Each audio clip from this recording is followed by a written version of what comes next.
잠시 후 여러분은 신비한 고대 왕국 가야의 역사에 대해 모두 알 수 있습니다. 자, 그럼 로빈의 기록을 시작합니다.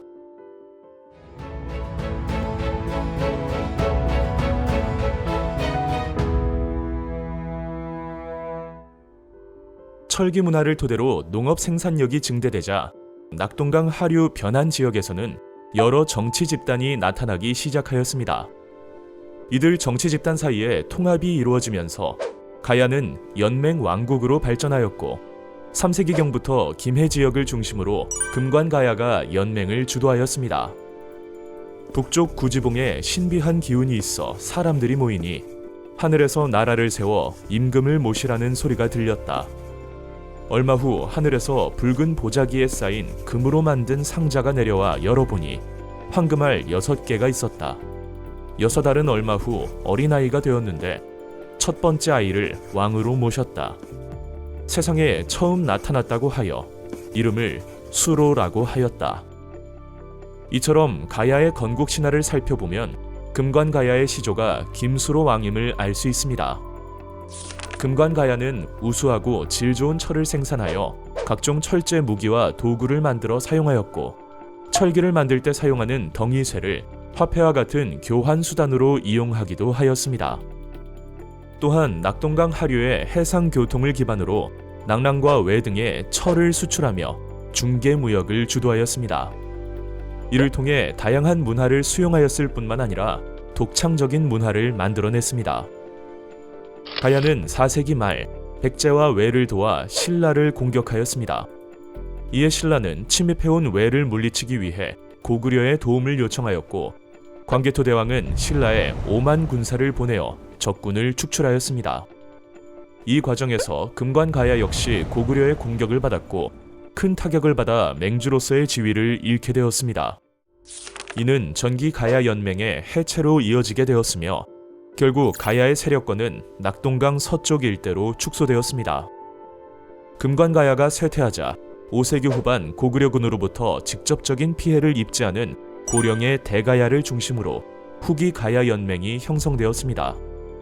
이진화 시왕이 시조라 전해지는 대가야는 농업에 유리한 입지 조건과 풍부한 철 산지를 가지고 있었습니다. 이에 우수한 품질의 철로 갑옷과 무기뿐 아니라 금동관 등을 제작할 수 있었습니다. 대가야는 5세기 후반에 크게 성장하여 그 세력 범위를 섬진강 하류 일대와 소백산맥 서쪽까지 확장시켰습니다.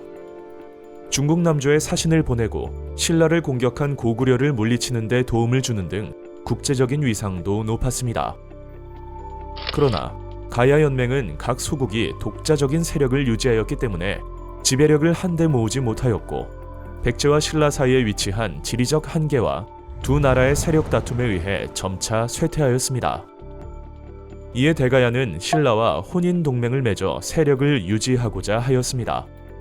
그러나 버풍왕 제위기인 532년 금관가야가 신라에 병합되면서 멸망하였고 김유신의 조부인 김무력 등 가야 왕족 일부가 신라 진골로 편입되었습니다.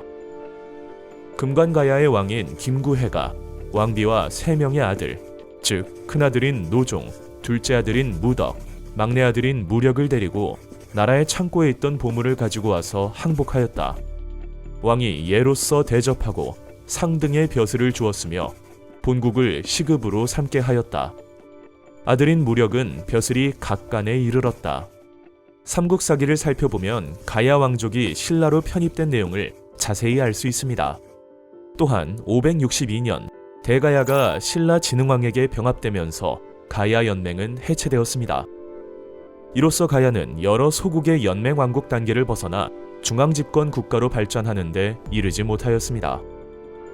하지만 가야는 여러 문화유산을 남겼습니다.